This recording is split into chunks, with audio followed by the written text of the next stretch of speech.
Hi, this is Micornus Phokane, the leader and the founder of Church Governance Solutions.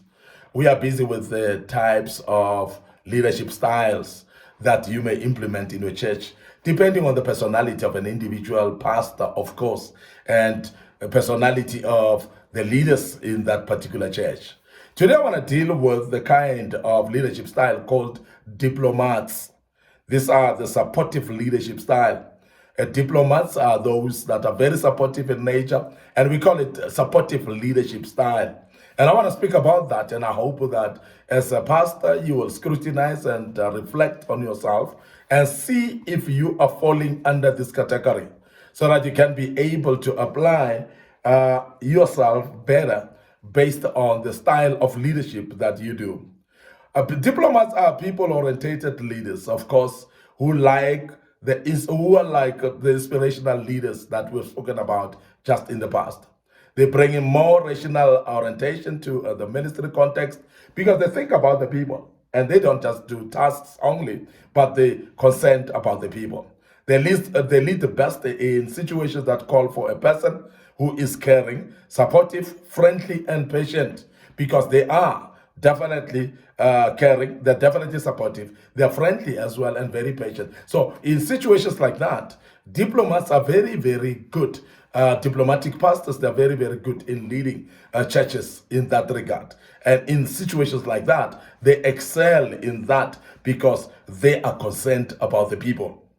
Now, diplomatic pastors or diplomats are strong team players who lead well in specific on specialty areas as well. There are some areas whereby they specialize in and they lead well there, and they inspire people by supporting the people, and that's very, very important. And I want to emphasize that in small groups they are able to excel there. Counseling situations are very good, and other ministries where a supportive leader is needed, like in caring ministry or social welfare ministries, for instance, they suit very well because they are concerned about the people and they love the people and they want things to happen.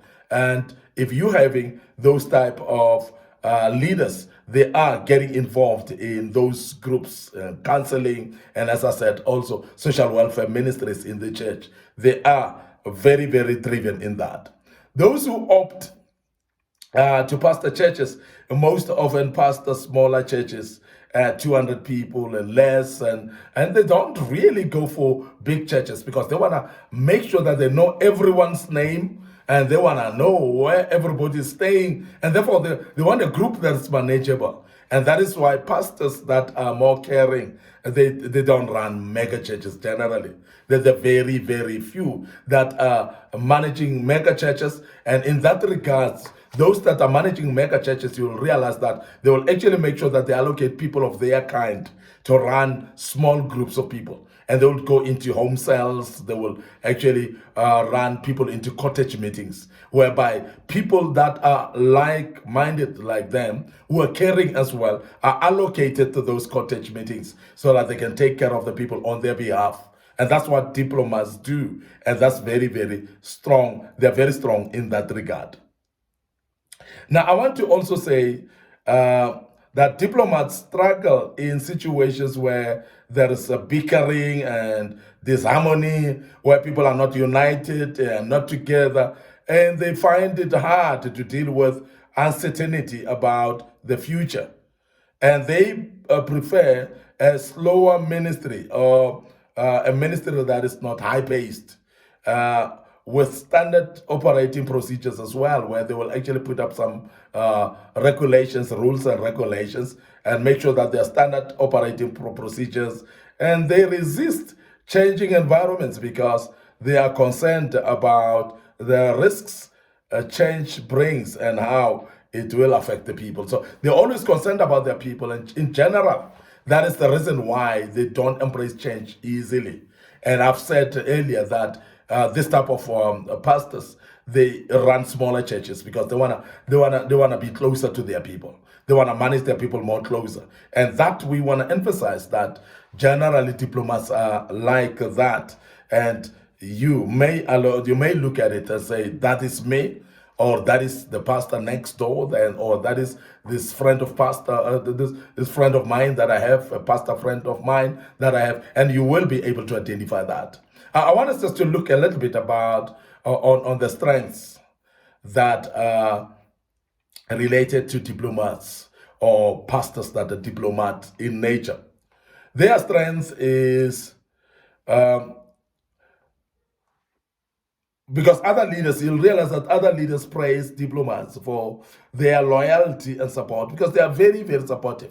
And I've mentioned that they are very loyal as well, very supportive, especially in difficult times when people have lost their loved ones. Diplomatic or diplomats, doctors, pastors would make sure that they organize prayer meetings during the week. They will visit the people. They will go and comfort them because in situations like that, they excel, especially in difficult times.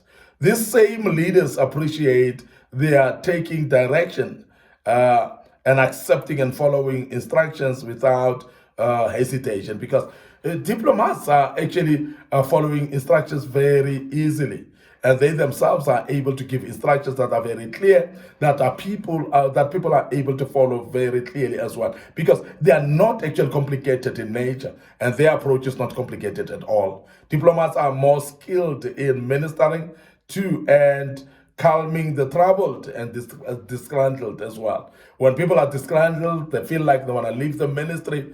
Diplomats in nature, the leaders that are diplomats, they are able actually to neutralize the situation and to keep members that thought they are leaving, to convince them or influence them to stay. They are able to do that. And that's diplomats in nature. When you have got leaders in your church, whether it's your elders or your leadership board, that are diplomats in nature as well, they will keep members in church, and it's not going to be many people that will leave the church. And that's very key, and is a very, very important attribute that they have as well. They have learned to listen well so that people feel heard as well. People feel understood as well. Since they are great team players, they cooperate well with their teammates in accomplishing ministry tasks. People also admire their common sense approach to ministry because they're listening. They are able to sort out issues. They are able actually to make people feel heard and people feel understood as well. And because of that, that makes the people to stay in the church and feel like they've got a good pastor here. And they want to stay in this church and generally not leave. And you don't have a lot of church hoppers in this type of a church where you got a pastor who is a diplomat in nature. Because diplomats are very patient and supportive.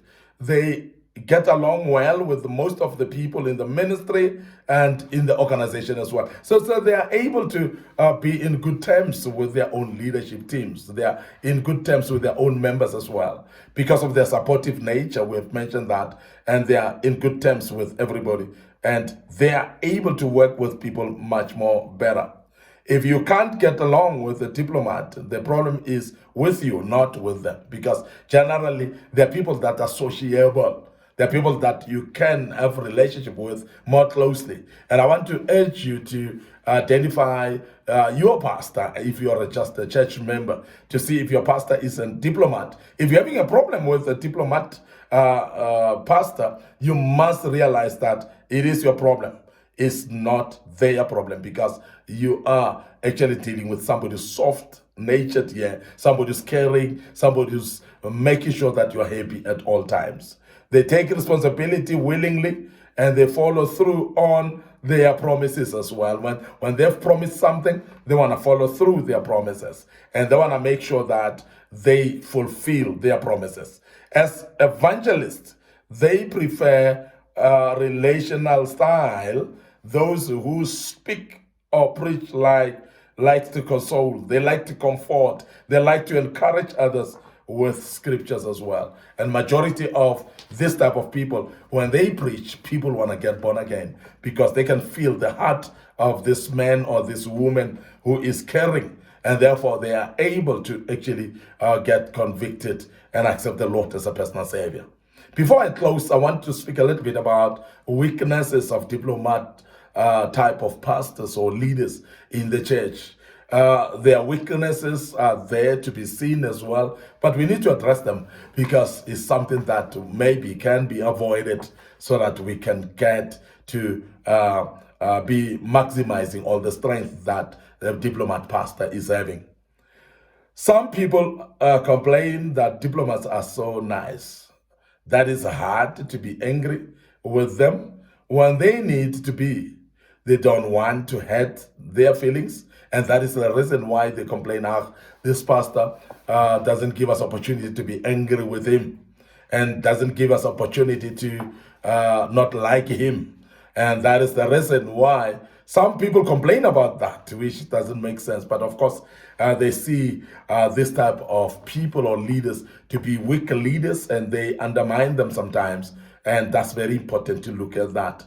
Diplomats can be so loyal to their leaders and ministries that they miss God-given opportunities sometimes because they are loyal. When they are having God-given opportunities, they end up not actually taking those God-given opportunities. They ignore those because they are so loyal. And majority of them, they would actually stay in a church even when they are called. And they are called actually to be a pastor somewhere or to open up a ministry of their own because of their loyalty. Diplomats would always remain there, and they may miss actually God-given opportunities as well. And that is why we want to emphasize this, that these are the weaknesses. Diplomats need to work hard at developing task-oriented skills as well, because they're basically just lacking task-oriented skills, such as being more assertive and learning how to say no when overstressed as well, because sometimes they work so hard, they're overstressed, and they just cannot say they're overstressed. They cannot just say that they are overburdened. They would take more and more on themselves. That's diplomats for you.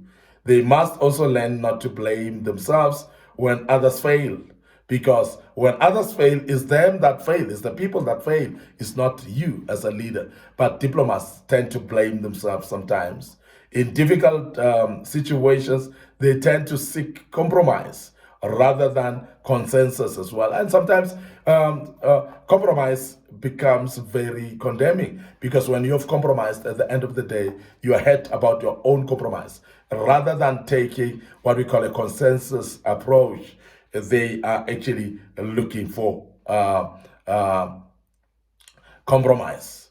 Lastly, diplomats would benefit from being more proactive as well and taking the initiative in ministry opportunities, because sometimes they sit back, they are laid back to an extent that they miss out on opportunities, and they are also not proactive enough sometimes, and they don't take initiative in some of the things. Therefore, things remain stagnant because they delay in making decisions. I want to end up here today, your host, Micornus Phokane. I hope that you've learned a bit out of this, and that is something that is interesting to you. We will close it with the next type of a leader, and that will be the fourth one. May the God bless you. Before I check out, remember our Facebook page, Micornus Phokane, our Facebook page, Church Governance Solutions. Make sure that you click likes on those pages. Remember our YouTube channel as well that you need to subscribe to. And we believe so much that you'll click notification button as well there, so that you're notified when we've posted material of this kind. May the good Lord bless you, and allow me to check out right here and say cheers for now.